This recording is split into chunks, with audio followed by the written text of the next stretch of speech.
जी मान सचल जेको अॼु इहो पीपी हुकूमत धरणो हणे थी महांगाई जे ख़िलाफ़ दरकी शहर में रेड़ियूं हटायूं पियूं वञनि जी इन जे बारे में तव्हां छा चवणु चाहींदव? इन में जो आहे त पीपी हुकूमत पाण ख़ुदि मुलविज़ आहे ऐं सिंध हुकूमत मुलविज़ आहे करप्शन करे पई। असिस्टेंट कमिश्नर जेको आहे पैसा वठी त जेकी खाद हले पई उहा बि ब्लैक ते ऐं सौदो ॾरकी में ब्लैक ते पियो मिले, एॾो महांगो मिले पियो जेको उहा हथ राधू कयूं वेठा आहिनि। असां सां ज़ुल्म आहे, कोई नोटिस न वठंदो त रुॻो करप्शन पियो हले ऐं जेके MN MP आहिनि उहे भतो वठनि पिया हितां जेके बि मिला आहिनि या गैस आहे समूरी शयुनि खां ऐं जेके 200-300 ड्यूटियूं उन्हनि खे MN MP हर खे मिलियूं आहिनि उहे वेचियूं वियूं आहिनि। मां बलदियाती इलेक्शन जीअं ईंदी उहे जेके आवाम आहे बिल्कुलु पंहिंजो ॿार बचा या को माण्हू जवान कुरड़ा को बि न निकिरे इलेक्शन ते। ऐं पीपी हुकूमत के ख़िलाफ़ु असां बिल्कुलु ख़िलाफ़ हूं। इन सिंध में गवर्नर राज लॻायो वञे, हथ राधू सिंध हुकूमत पाण महांगाई कई वठी आहे। असां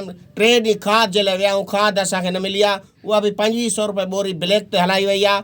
ऐं जेको सौदो आहे ॾरकी शहर में हथ राधू महांगो कयो वञे पियो, अटो बि ॿीण ते न वञे पियो ऐं हर शइ सौदो जेको बि आहे सौदो खाइदे पीते जो उहो बि महांगो आहे। वॾो ज़ुल्म आहे, कोई पुछण वारो ई न आहे। ऐं असां नादरा वञूं था त उते वॾनि माण्हुनि जे लाइन ते बिंदा कोन्हे, ग़रीब लाइन ते बीहारे वक़्तु ज़ाया करे उते बि करप्शन आहे। उन सिफ़ारतुनि जा कार्ड फौरन ठहनि था ऐं असांजो हिते कंहिंजो ग़रीब जो कार्ड कोन ठहे त ईअं वापसि घर मोटी वेंदा आहिनि। ॾरकी शहर छा जे लाइ बंदि कराइनि रेड़ियूं हटाइनि? ॾरकी शहर हस्कार हथ राधू जेके मज़लूम रेड़ी वारा 100 रुपयो 200 रुपयो ॾियारी कमाइनि था उन्हनि ते कड़की किरे पई। पुलिस बि सियासी वॾेरनि जी रखियल आहे ऐं पटवाली रखियल आहे, कोई कानून कोन्हे।